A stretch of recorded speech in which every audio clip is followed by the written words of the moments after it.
Olá, essa aula é sobre operações de cifra de blocos, a continuidade da nossa disciplina, vendo a parte de cifras de blocos, né?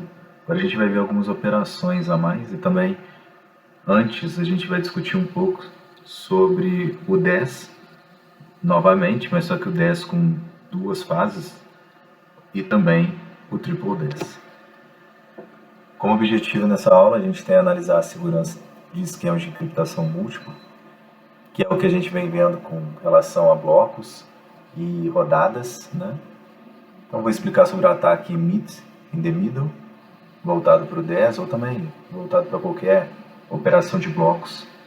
Esse tipo de ataque pode ser realizado. Depois a gente vai ver, comparar e diferenciar os modos de operação de algumas misturas, né, de bloco, enfim, o SB, CBC, CFB, OFB e CTR. A gente vai ver algumas delas com mais detalhes, elas são todas no nosso livro texto, e também apresentar uma visão geral sobre um modo de operação diferente, que é o XTS para o AES. Então aqui a gente vê a encriptação múltipla e triple 10. A gente começa com a encriptação múltipla aqui, pensando na forma mais simples de encriptação, né? Só que com a motivação de que o DES a gente viu que tem uma chave muito pequena e os 64 bits lá da sua chave são reduzidos a 56. É uma chave muito pequena que por força bruta hoje em dia você consegue recuperar, né? Então é suscetível a esse tipo de ataque. Então o primeiro passo que teve para aproveitar os sistemas já legados que tem o DES implementados, enfim, né, não ter uma nova implementação de algoritmo como é o AES, né, ou AES. Então, continuar utilizando o DES, como que a gente poderia modificá-lo para poder continuar utilizando, aumentando sua força de criptografia e resistência, principalmente a ataques de força bruta.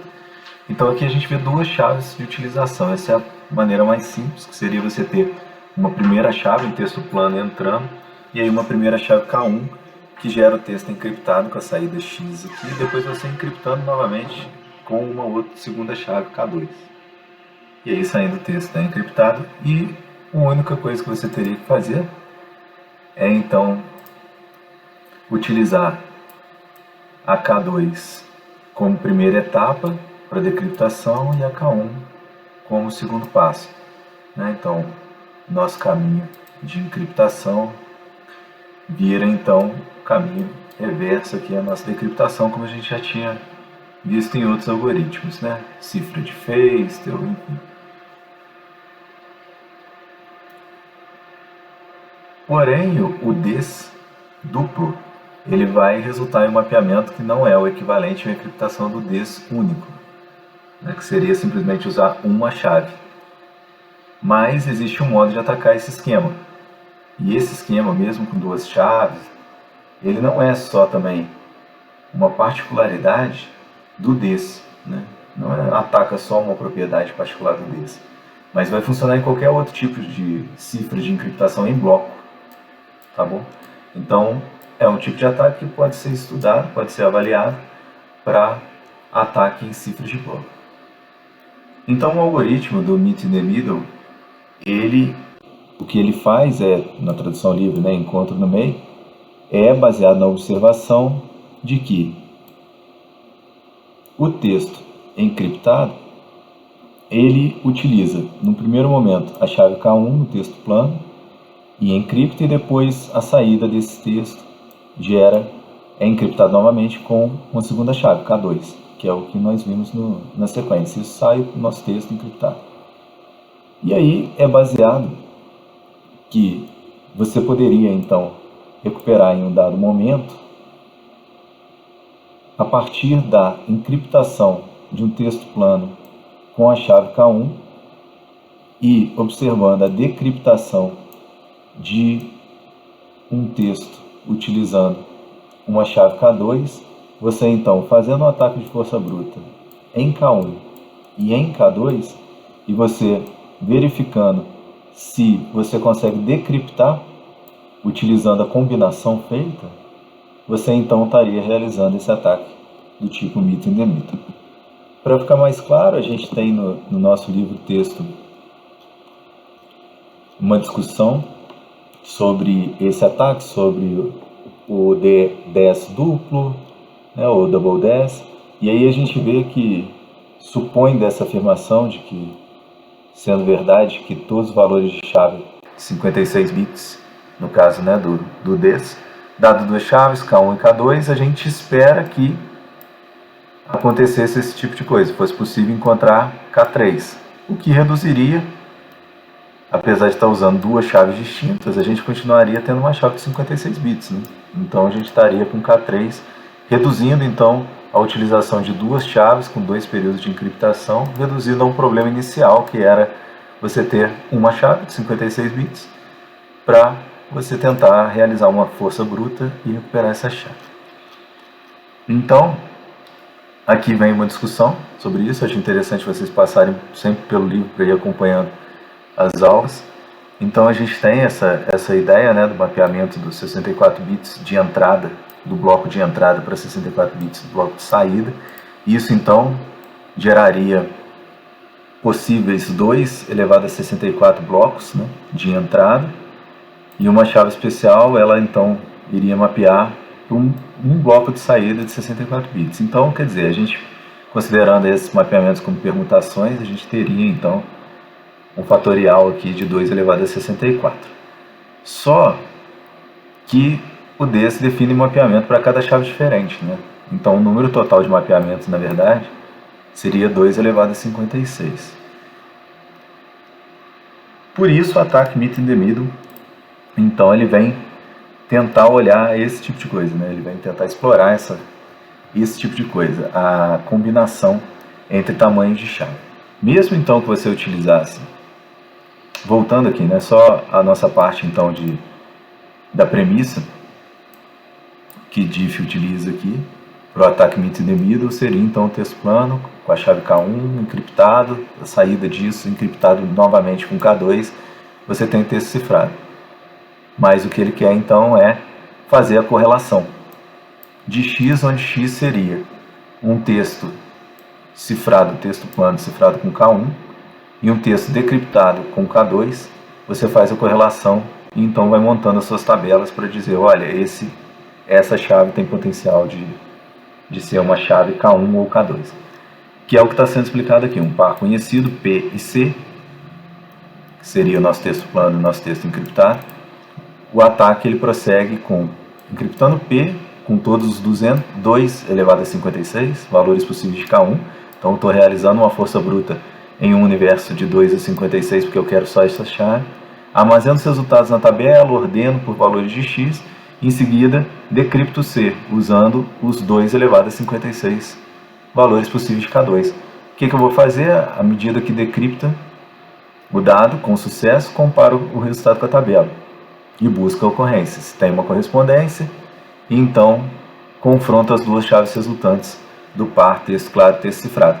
Isso então vai sendo feito para você criar as correlações. Se você tem duas chaves que pareciam que eram um universo, né, então de 112 bits, considerando 64 possíveis aqui, a gente tem então que na verdade o universo possível para a chave comparando ao bloco, né, seria a chave dividido pela possibilidade do bloco, de combinação do bloco. Então a gente teria 2 a 48 aqui, a possibilidade de cifrar um texto. Isso daria para a gente 2 a 48 alarmes falsos, né, para a gente ter esse primeiro par. Só que utilizando esse mesmo argumento aqui, a gente consegue reduzir de 2 a 48 menos 64, ou seja, 2 a menos 16, quando a gente tem então 64 bits adicionais de texto claro e texto cifrado conhecido. Então, conforme a gente vai realizando combinações e descobrindo mais sobre a cifragem e o texto, como ele está sendo cifrado, isso reduz a nossa quantidade de alarmes falsos e, consequentemente, isso então reduz os nossos alarmes falsos, né, e facilita a nossa busca, nosso universo de busca aqui. O que então, nesse caso, deixaria a força o esforço, né, para a gente descobrir a chave, decriptar um texto de 2 elevado a 56 para realizar esse ataque de meet in the middle. E a gente viu lá atrás, foi comentado que o texto ele seria 2 elevado a 55. Então, a gente não incorporou nenhuma segurança grande, né? Colocando duas fases desse modo. Então agora a gente vai ver também o triple DES, que seria as 3 fases utilizando duas chaves. Então o triple DES, aqui no caso com duas chaves, a gente tem ele como uma contramedida óbvia para o ataque do meet in the middle, porque ele tenta primeiro aproveitar, né, o padrão do DES, só que no caso que a gente já imaginaria usar 3 estágios e também utilizar 3 chaves distintas, né? Só que no caso a primeira proposta que tem é com 2 chaves. O triple DES com 2 chaves ele foi primeiramente implementado. O que ele fazia na verdade é você ter o texto plano entrando com a chave K1 que vai encriptar o dado. A saída chamada de A, ela então, ao invés de ser simplesmente o final, o que você faz é tentar decriptar utilizando uma chave diferente aqui de K1, né?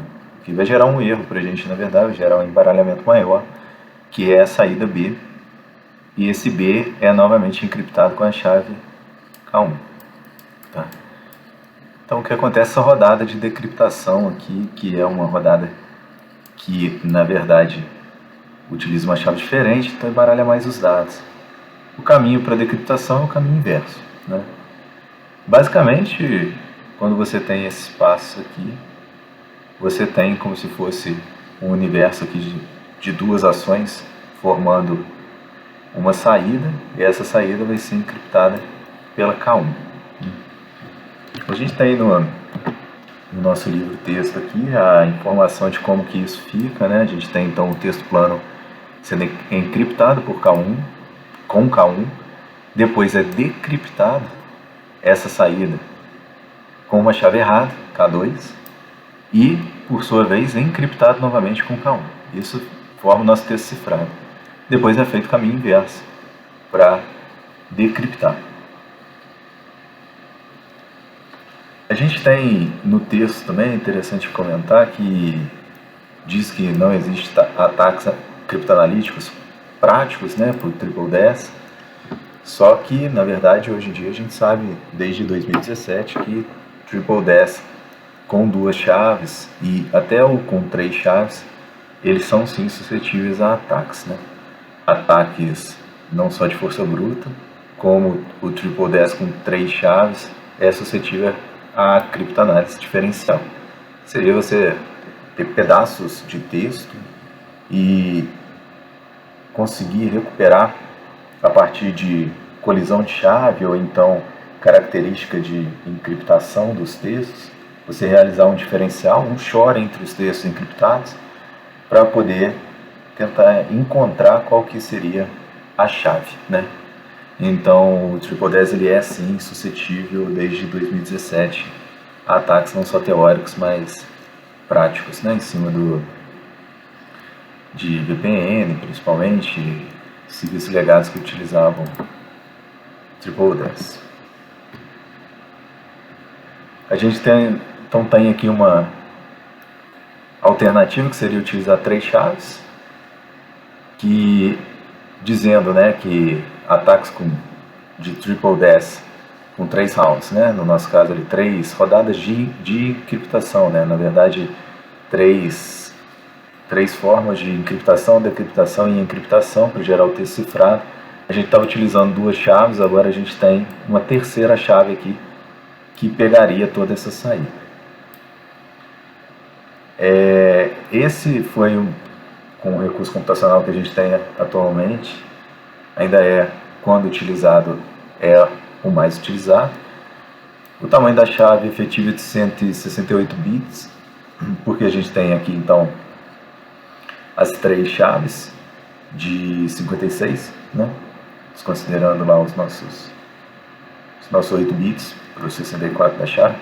A gente tem então aqui, na verdade, a gente acaba reduzindo nessa saída a gente acaba tendo como se fossem esses dois blocos, né, de universo, né? Efetivamente a gente vai ter aqui 112, né, para a gente verificar no nosso universo aqui. A gente está reduzindo, acaba reduzindo na prática para alguns tipos de ataque, como os ataques que a gente estava vendo, o ataque diferencial, a gente acaba reduzindo esse universo para 2 a 102.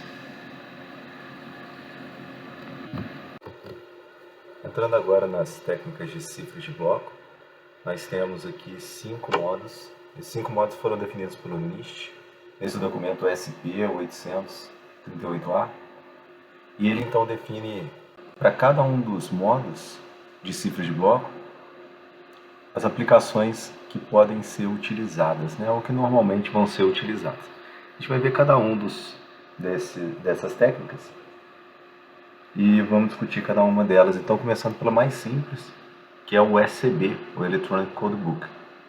No modo Electronic Code Book, basicamente o texto claro ele é tratado um bloco por vez, como vocês estão vendo, P1, P2 até Pn, de forma independente, e cada bloco de texto claro é encriptado usando uma mesma chave. Você vê que essa mesma chave K é utilizada nas diversas vezes, né?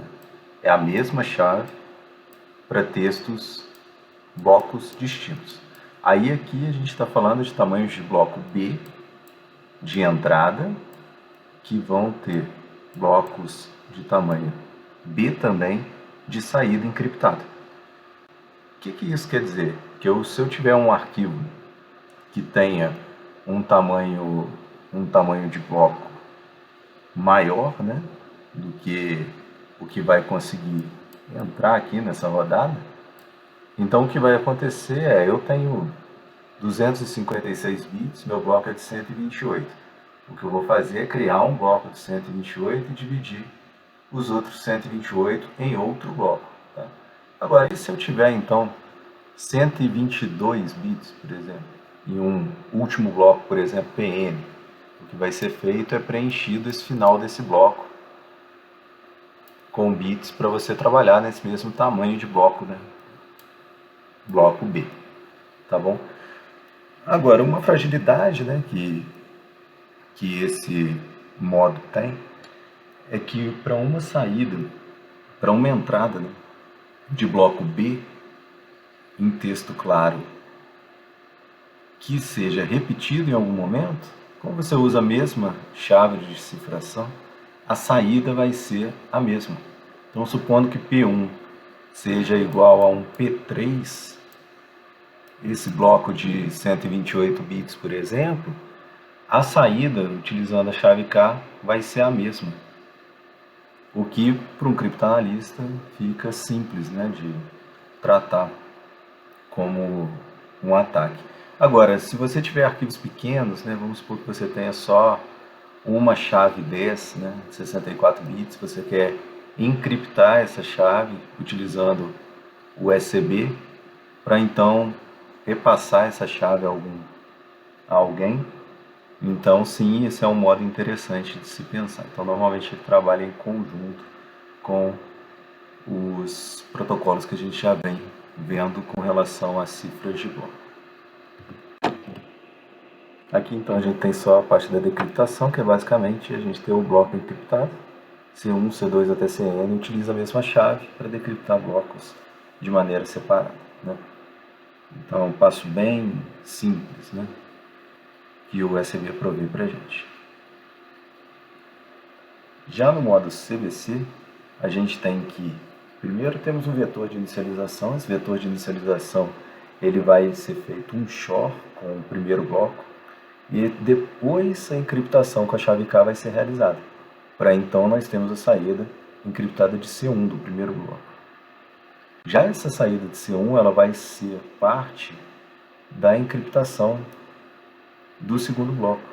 O bloco aqui P2 ele vai sofrer um XOR com o bloco anterior e então ser encriptado com a chave K, para então ter a saída C2. Isso vai sendo feito de forma encadeada até Pn, né, até o nosso último bloco aqui. Esse algoritmo, esse modo, ele satisfaz o requisito para tratar um problema que o EBC tem, o ECB tem, que é simplesmente que o ECB usa a mesma chave, o mesmo bloco de entrada, a mesma saída. Agora não, agora mesmo que tenha blocos de entrada iguais, a gente vai ter saídas distintas, né? Agora, tem um papel importante aqui desse vetor de inicialização, como que ele é escolhido, né? E aí a gente tem que esse vetor de inicialização, conforme o nosso livro-texto aqui, e a documentação do NIST do SP838A, ele recomenda dois métodos, né? O primeiro deles é aplicar uma função de encriptação, a própria função de encriptação que está sendo utilizada, utilizando a mesma chave, né, a chave K, para encriptação do texto claro, aplicada a um nonce. O que seria esse nonce, né? Esse nonce, ele no caso, ele seria para a gente bits randômicos, né? Então, o nosso nonce, ele normalmente é utilizado você tendo um gerador de bits ou de número pseudo-aleatório, né? A gente tenta chegar próximo do aleatório, mas sabe que isso é quase impossível, né? Então, a gente sempre comenta de números pseudo-aleatórios. Então, aqui no caso, esse nonce, ele poderia ser, por exemplo, um contador ou um timestamp, né? O número da mensagem, e pode ser um gerador de número pseudo-aleatório qualquer, então, que gere para a gente essa cadeia de bits que vai formar o nosso vetor de inicialização. Tem diversos tipos de ataque que tentam pegar esse vetor de inicialização, porque ele é muito importante tanto na encriptação, é o primeiro passo aqui desse SHOR, quanto na decriptação, que ele também é utilizado. Então ele é muito importante e pode gerar falhas de segurança caso não seja tratado da maneira correta. E a gente tem o vetor de inicialização sendo compartilhado, então, né, entre o remetente e o destinatário. Como que isso pode ser feito? O vetor de inicialização pode ser encriptado com um modo que a gente viu aqui anteriormente, o ECB. A gente pode usar ele como um bloco só, e então a gente ter a encriptação do vetor de inicialização, como se fosse um bloco só, para depois a gente enviar ao destinatário e compartilhar. Um ponto interessante também é como enviar, né, esse vetor de inicialização. Esse vetor de inicialização ele poderia ser enviado por ECB, né? Se ele é apenas um bloco, ele pode ser encriptado com ECB e então enviado ao destinatário para representar o nosso vetor de inicialização.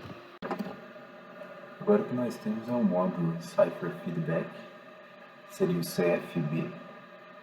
Existem também outras formas de pensar então um bloco em uma cifra de fluxo, né? A gente tem trabalhado com cifras de bloco, agora o que a gente vai ver são 3 cifras que transformam o bloco, a cifra de bloco, em uma cifra de fluxo.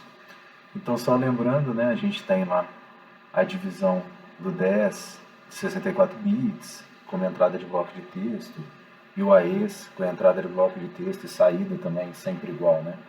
Então, a saída de 128 bits para o AES.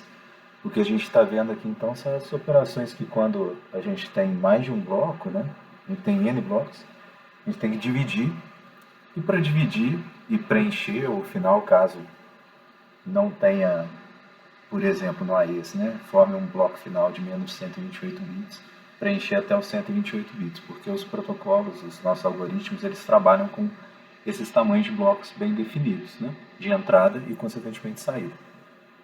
Essas cifras, então, esses modos de cifras são o que funcionam como a entrada, e o meio a gente tem aí os protocolos que a gente já discutiu, o 10, o AES, e depois a nossa saída aqui dentro dos modos de cifra que a gente está vendo. Então agora a gente vai ver essa cifra que transforma o bloco para fluxo. O primeiro que a gente vai ver então é o CFB, que é esse modo Cipher Feedback.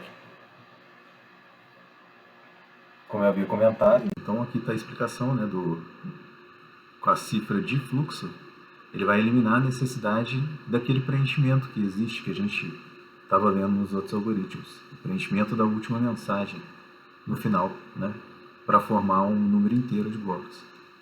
E ele também vai poder trabalhar em tempo real, porque ele não precisa esperar que o bloco chegue por completo, né, para enviar.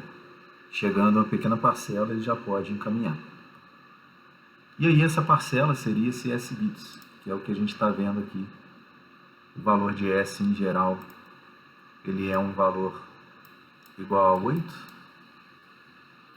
Então normalmente é trabalhado com esse valor de 8. E aqui o que acontece? Né? Você tem um vetor de inicialização nesse modo de cifra. Esse vetor de inicialização ele vai entrar no algoritmo de criptografia. O algoritmo de criptografia que a gente está utilizando, ele vai então, por exemplo, né, o AES, vamos supor, ele vai estar utilizando a chave de entrada, a chave K, e realizando todos os seus passos. E ele vem aqui então depois com o que? Pegando os S bits, ou seja, se S for igual a 8, né? Os 8 bits mais significativos e descartando o resto que foi gerado conforme veio aqui no tamanho do nosso vetor de inicialização. Aí vamos pegar aqui a quantidade de S bits que a gente quer tratar nesse momento aqui. Vamos fazer um XOR com a mensagem de texto puro. Então, a gente vai ter a saída no tamanho de S de um texto cifrado em fluxo, né? De tamanho igual, aqui no caso, 8 bits. E aí ele vai passando por todas as etapas. O próximo passo é ele colocar no registrador de deslocamento, deslocando do mais significativo para o menos significativo, o S-bits, e ele encripta novamente com a chave K, e ele vai passando por essas etapas. Continua a mesma etapa daqui de trás, jogando o S-bits, o deslocamento do S-bits aqui como o mais significativo, descartando o resto, fazendo o XOR com S-bits de P2 aqui no caso, né? E a gente vai assim até Pn.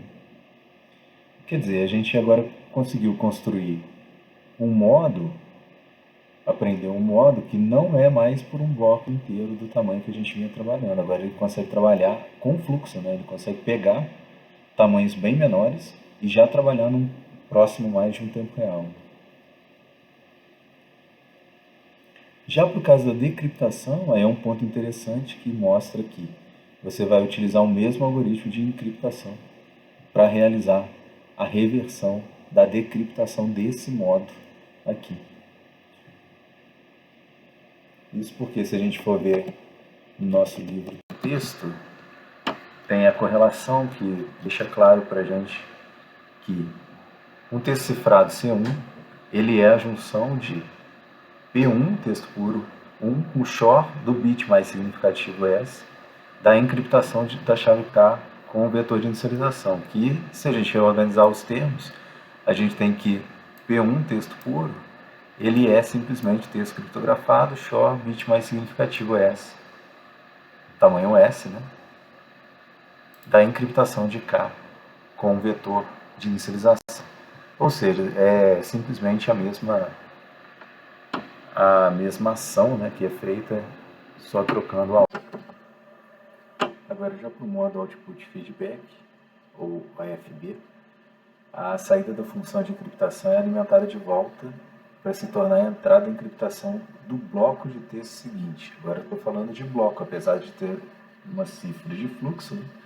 Aqui a gente está tendo encriptação por bloco.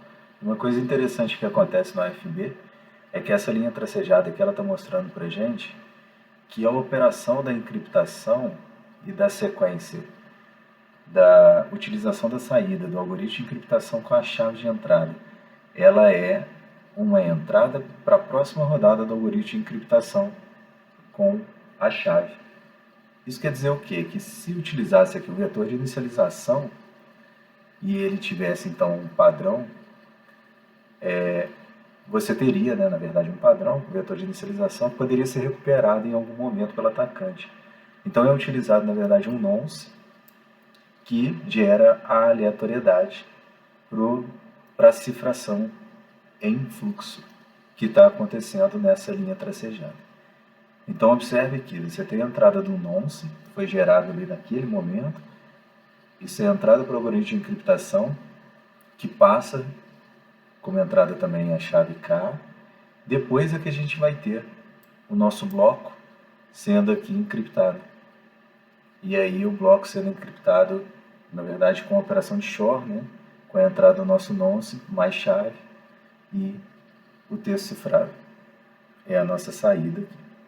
Você vê que aqui não tem a sequência dessa saída do texto cifrado, ele não é mais utilizado, né? Esse bloco aqui, ele não é mais utilizado.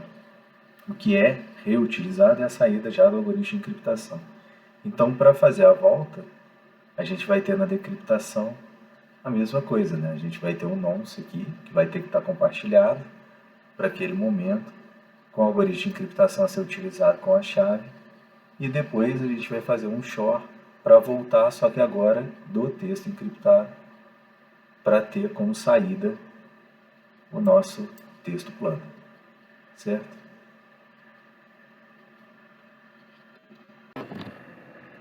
Olhando para o nosso, praticamente o último modo aqui de cifração de bloco transformado em fluxo, né? A gente está vendo o modo counter. O modo counter, apesar de antigo, é bem clássico e bastante utilizado, porque você tem uma facilidade de implementação aqui, que você tem a utilização da entrada como um contador, e aí você pode imaginar um contador, uma sequência de bits, e esse contador pode ser incrementado, por exemplo, de 1 para cada contador até n. Esses contadores, obviamente, vão ter que ser utilizados também na decriptação, mas você vê que os blocos aqui são independentes, né? O que isso quer dizer? Aqui a gente não está tendo o que a gente chama de feedback, né? A gente não está tendo uma saída de uma encriptação de um bloco como entrada do próximo bloco.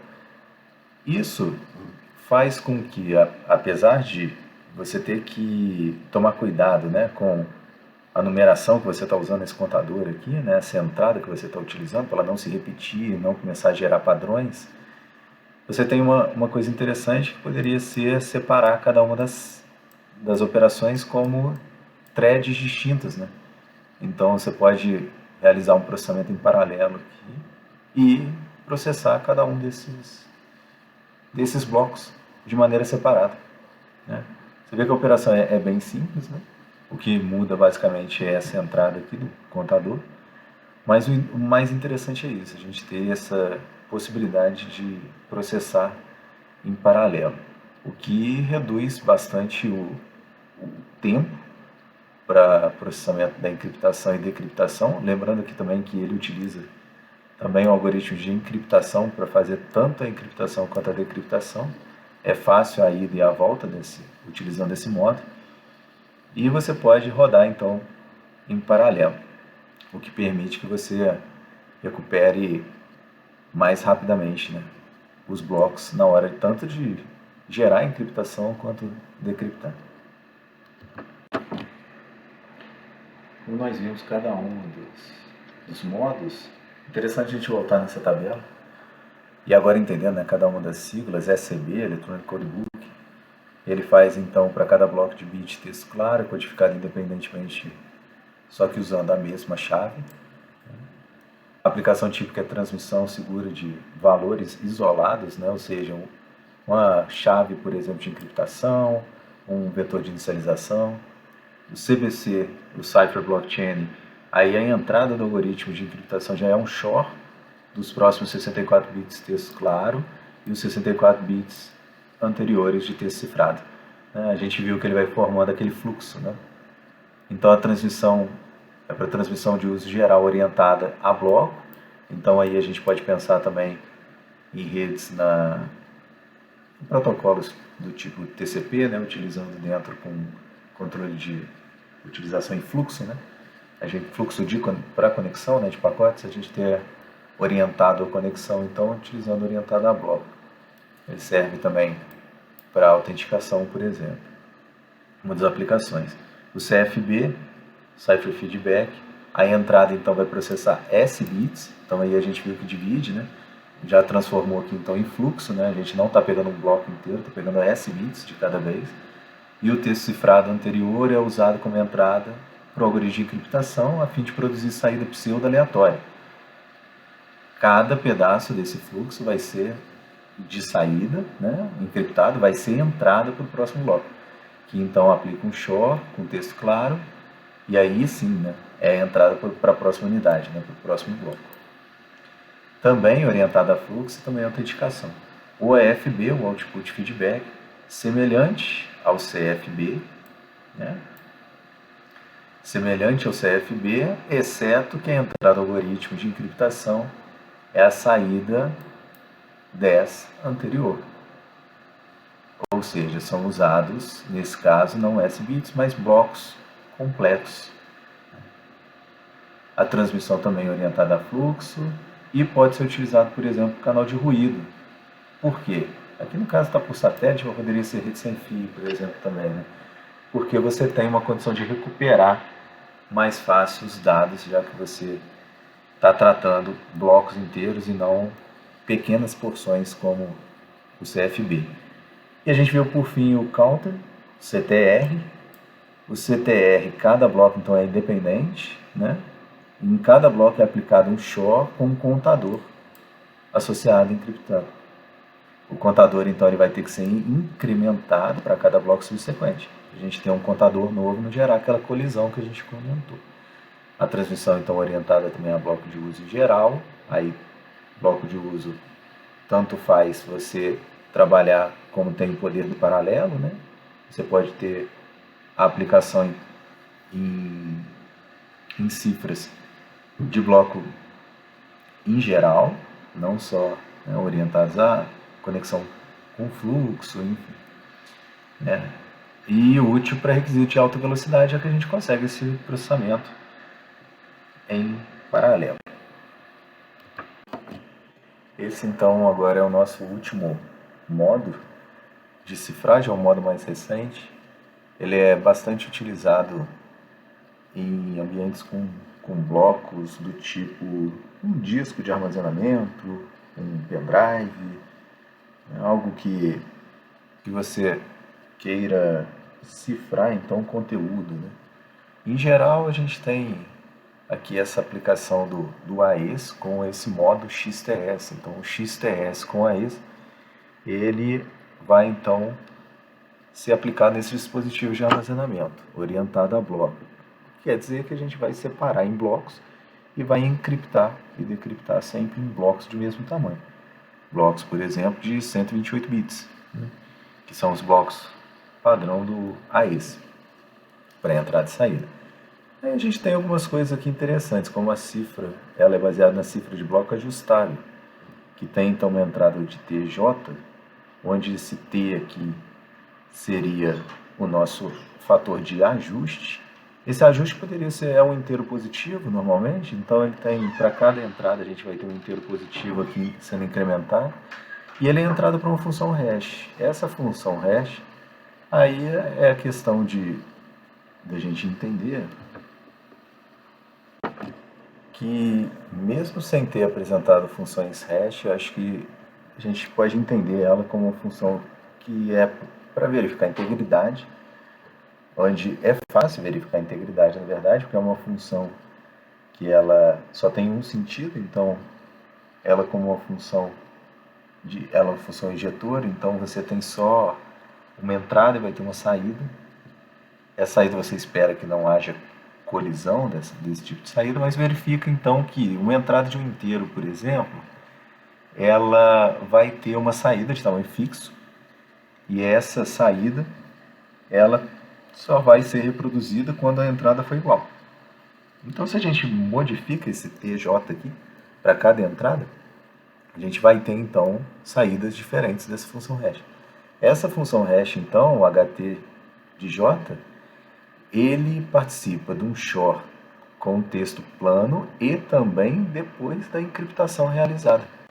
No caso, por exemplo, se estivesse aplicando aqui o AES, né, com a chave associada.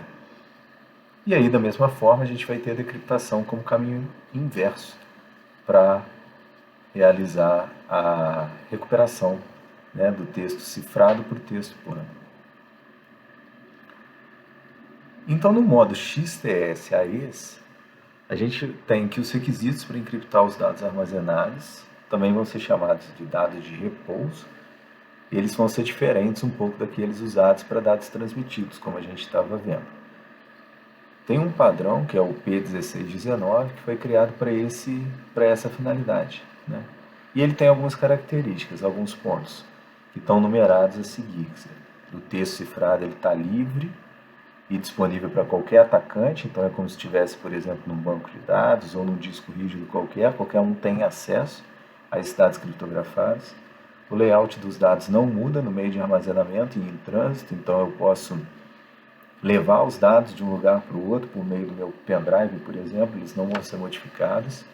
Os dados são acessados, né, em blocos de tamanho fixo, e como eu comentei, por exemplo, blocos de 128 bits, independentemente um do outro, cada bloco vai passar por uma fase daquelas que a gente viu, de modo de cifração, e a encriptação é realizada em blocos, nesse caso de 16 bytes, como eu comentei, independentemente dos outros blocos, cada bloco separadamente. Não existe outros metadados usados, exceto o local dos blocos de dados dentro do conjunto inteiro dos dados. E o mesmo texto, claro, é encriptado para diferentes textos cifrados em locais distintos, mas sempre ao mesmo texto cifrado quando gravado no mesmo local. Isso quer dizer o quê? Que eu vou levar em consideração, por exemplo, naquele fator de ajuste T, vou levar em consideração o setor do meu disco que está sendo armazenado. Ele vai ser, por exemplo, a minha entrada do inteiro positivo, o que me vincula então àquela posição ali que se diz como local distinto ou mesmo local. E um dispositivo em conformidade com o padrão ele pode ser construído para decriptar dados encriptados por outro dispositivo que também esteja em conformidade com o padrão, desde que ele correlacione a setorização, né, a questão de setores, a questão de entrada e saída do fator de ajuste. As figuras então que a gente vai ver aqui vão mostrar para a gente encriptação e decriptação para um bloco da implementação do XTS a esse. O que a gente está vendo aqui embaixo nessa tabela são as operações, mostrando então que o fator de ajuste ele passa pela encriptação da chave 2 com um valor I. Esse valor I ele é basicamente um valor de incremento, um valor do tipo índice mesmo, que vai realizar uma operação de multiplicação com esse alfa. E aí esse alfa é um valor que a gente vai ver que ele está dentro do corpo finito de 2 elevado a 128. A gente está falando aqui de blocos de 128. Então são aquelas operações de corpos finitos estendidos, né? Onde nós temos então a multiplicação de polinômio aqui por um polinômio irredutível, seria x elevado a 128 mais x7, enfim. A gente não vai entrar no mérito das operações, né? Então, para ficar mais claro aqui o passo a passo, o que está acontecendo, a figura mostra para a gente que tem duas chaves nesse módulo. Então, o AES ele é rodado duas vezes, na verdade, em duas etapas aqui, que se encontram em um momento. O I é o nosso fator de ajuste, que é o nosso inteiro aqui. E esse inteiro aí, por exemplo, que representando o nosso setor, ele entra para a encriptação do AES com a chave 2. Depois a saída dele vai então ser multiplicado, aí já a gente falando desse nosso corpo finito de 2 a 128, a gente vai ter a multiplicação desses polinômios aqui de alfa elevado a j.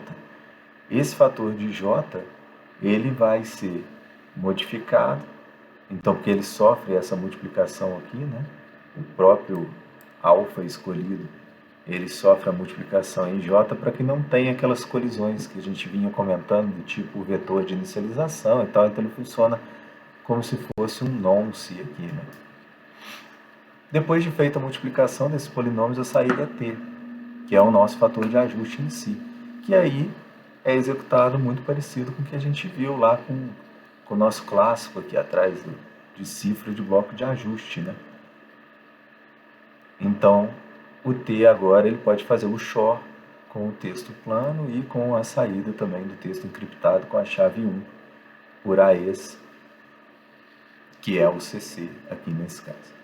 E aí a gente tem texto encriptado. A volta é simplesmente realizar a utilização da encriptação nesse passo e decriptação nesse passo utilizando o AES.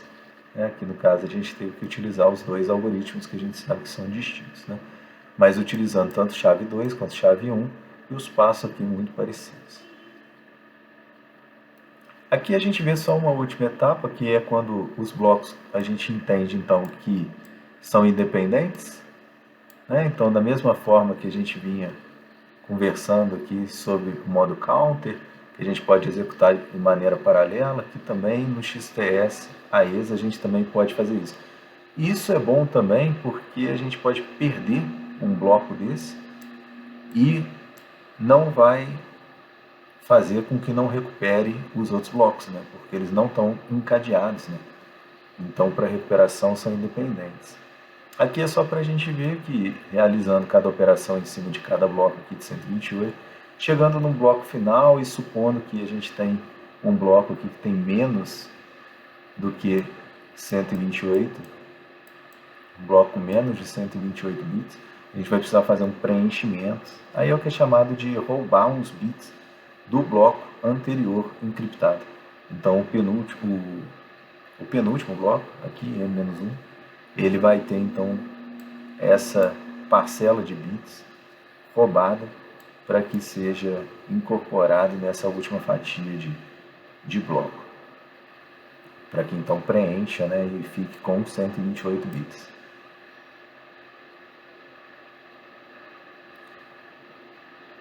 Então a gente está vendo aqui só por fim uma comparação desses modos todos que nós vimos. Pensando na encriptação com modo de cifragem SCB, por exemplo, a gente vê que uma mensagem original dessa daqui, essa imagem, como vocês devem saber, é dividida, você pode dividir em uma matriz, né?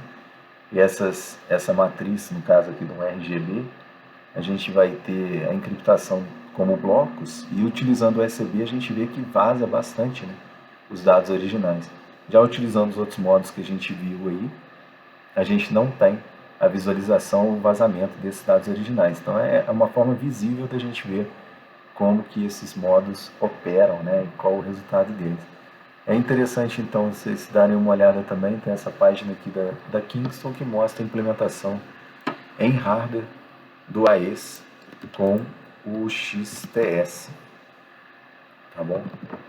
Que é essa página aqui. Aí é interessante para dar uma passada, para vocês verem, para ver que realmente é utilizado, né? Está sendo utilizado em equipamentos na prática e como que isso é feito. Aqui vai ter uma explicação um pouco mais breve do que foi comentado, mas é interessante para vocês verem como que na prática isso já está sendo utilizado.